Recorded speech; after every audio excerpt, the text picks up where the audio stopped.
Hello, I'm Brian Fox. Welcome to my channel, I Hate Rock Music. And as I pointed out in the last couple of videos, I'm back to doing my bread and butter, which is obscure 70s bands. And a lot of them, like Ursa Major and Nitzinger, they played on the radio. And I actually was one of the people that went out and bought those records new. But what I really thrived on was the cutout bins. And that was all the records that were out of print, or they printed too many copies, and they put gigantic boxes, tables full of boxes of these records. So you go to the department store and flip through them, and three for $1, or the really good ones were $1.99 each. But one of the ones I picked up, I had no idea about, was a band called TRUK, spelled TRUK, and they were good enough to get signed by Columbia Records, and so there wasn't that many cutouts on Columbia, but this was one of them. The band was Moby Anderson on bass, Willie Daffern on drums, Michael Graham on vocals, Pat Graham on keyboards, and Glenn Townsend on guitar. And the album came out in 1970. And so when I bought it in cutout bins, it just looked like it had the potential to be heavy. And when I got it home, it was. Oddly enough, they were originally called No Large Trucks.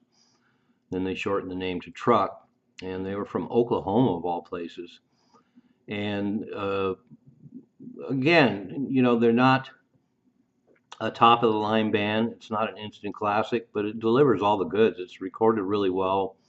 It's a great band featuring a keyboard player, so there's really strong keyboards on it, including B3 organ and everything. And so they mine that territory as well as anybody.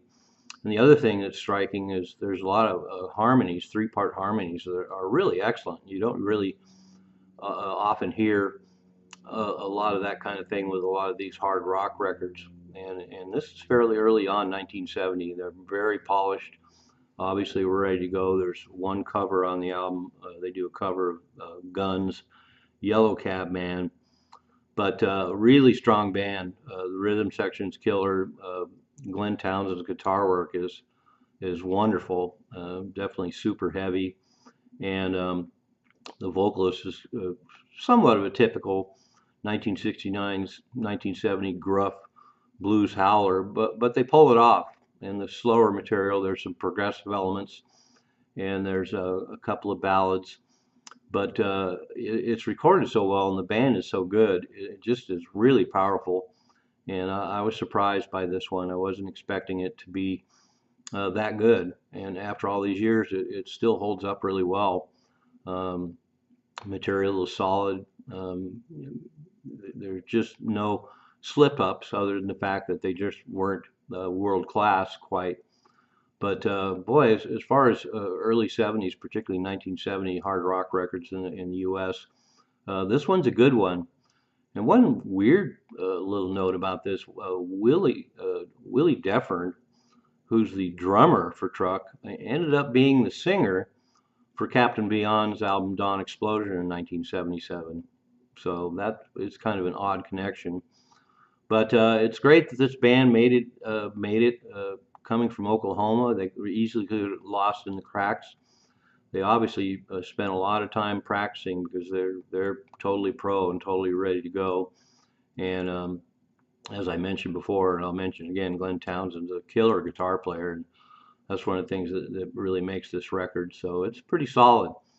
And the cover I guess, is one of the things that's a little deceptive. It just shows them in the parking lot, and a bunch of trucks parked around them, and doesn't really give you a clue that they're going to be as solid as they are. But I definitely recommend it. If you haven't heard them before, check it out. Just all those classic 70 moves, but done extremely well, and so a pleasant surprise, and a record that I've grown to enjoy more and more as the years go on. So TRUK. I'm Brian Fox. Thanks for watching I Hate Rock Music.